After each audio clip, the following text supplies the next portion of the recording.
حضرت آقا امام جعفر الصادق علیہ السلام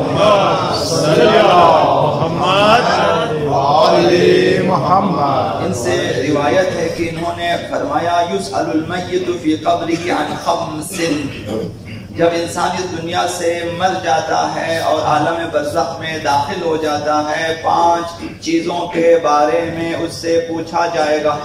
یعنی 5 مہم چیزیں ہیں، اور بھی ہیں احادیث مبارکہ میں، شاید آپ کی خدمت میں عرض کروں. اس حدیث مبارکہ میں 5 اسلامی ارکان کے بارے میں فرمایا کہ 5 چیزوں کے بارے میں سوال کیا جائے گا، پوچھا جائے گا. عن صلاتہ، سب سے پہلے نماز کے بارے میں پوچھا جائے گا. یہ سرسری جیسے ہی عالم برزخ میں قیامت سے پہلے قبر کی بات ہے.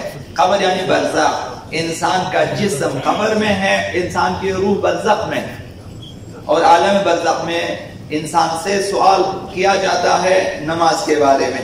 وَزَكَاتِهِ، زکوٰۃ کے بارے میں، وہ جو واجبات مالی ہے، خمس و زکوٰۃ. اور تیسری چیز وَحَجِّهِ، حج کے بارے میں پوچھا جائے گا. نمازوں کے سلسلے میں کیا کیا ہے، خمس و زکوٰۃ کے سلسلے میں تم نے کیا انجام دیا ہے، اور اپنے واجب حج کے بارے میں.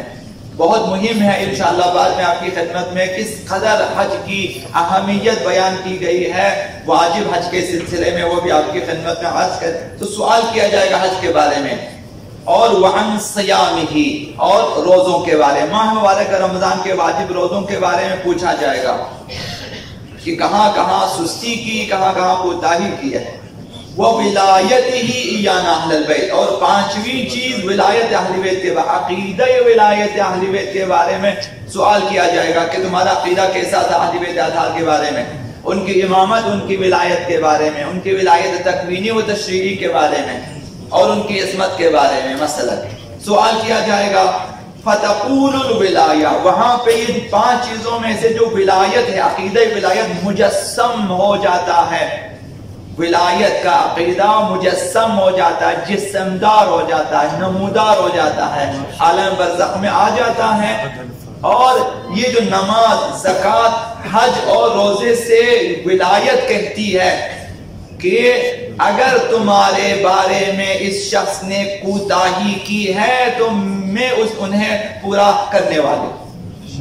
یعنی ولایت اہل بیت کی برکت سے اہل بیت اطہار سے رابطے رکھیں، درود و سلام کا سلسلہ جاری رہے، اہل بیت کے سلسلے میں زیارتوں کا سلسلہ جاری رہے، محبتیں بڑھتی رہیں. تو یہ فائدہ ہے ولایت اہل بیت کا کہ نماز روزوں میں کہیں کہیں اگر نادانستہ کمی رہ گئی ہے تو ولایت اہل بیت کی برکت سے، شفاعت اہل بیت کی برکت سے، دعائے اہل بیت کی برکت سے خداوند متعال اس کمی کو پوری فرما دیتا ہے.